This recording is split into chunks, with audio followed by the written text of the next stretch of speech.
Today, we discuss about the constant power generation using modified MPPT Petrop and observe method to overcome the over voltages on the solar power plants. So, this is a case study in Indonesia.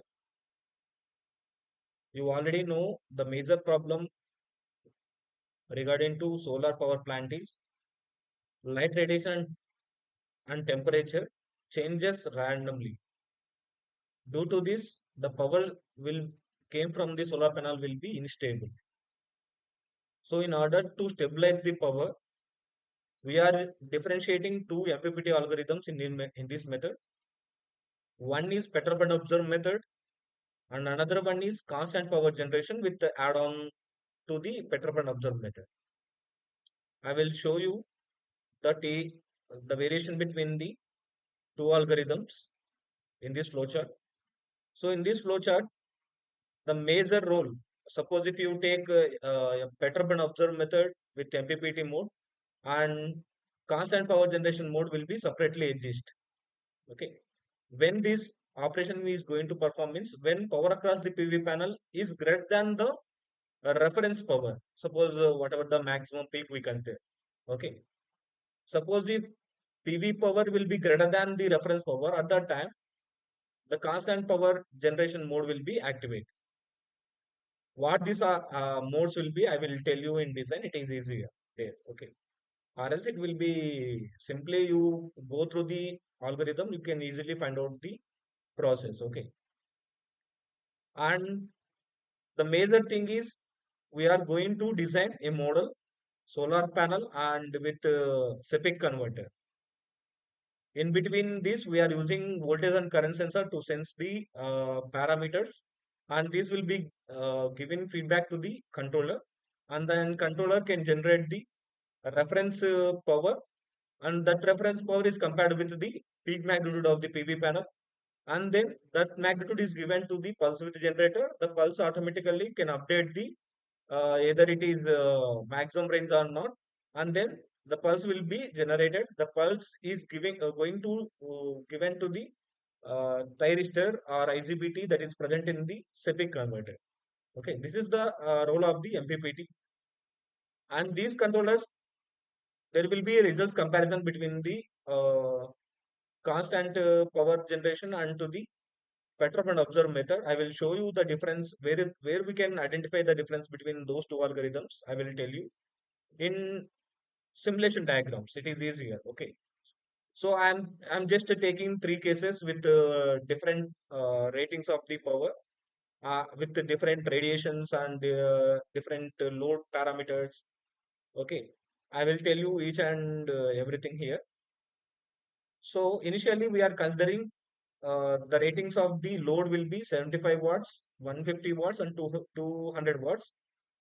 So what will be the changes between the two algorithms? We are going to find out those two. Okay.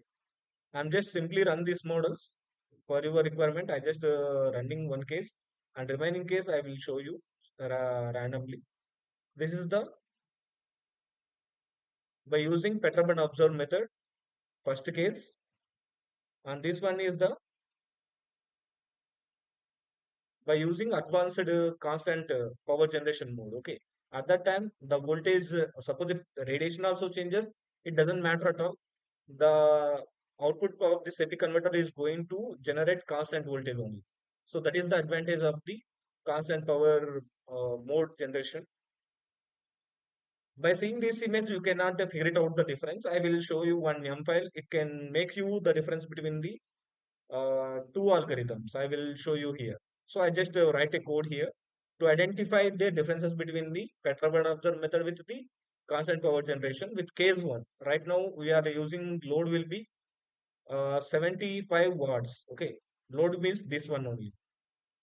Okay, this one I am just considering 75 watts.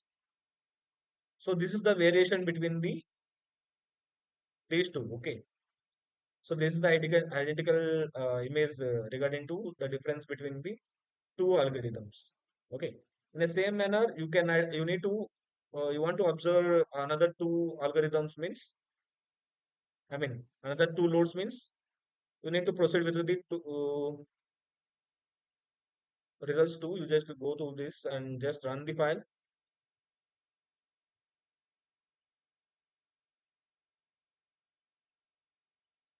Simply it automatically can. I just delete the previous thing. Okay. Right now I'm just running this file. Second one.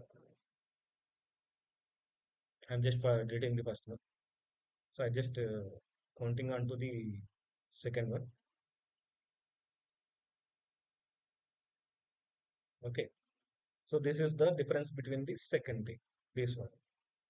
And finally, when you are taking 200 watts power, at that time, the difference between the third case, you need to consider third case with 200 watts power at the, I mean DC power at the Sepic converter output terminal. Okay.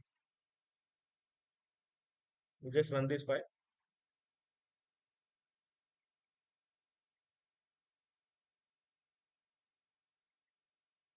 So this is the difference between the all these three cases. You just need to check the ratings of the converter. Okay.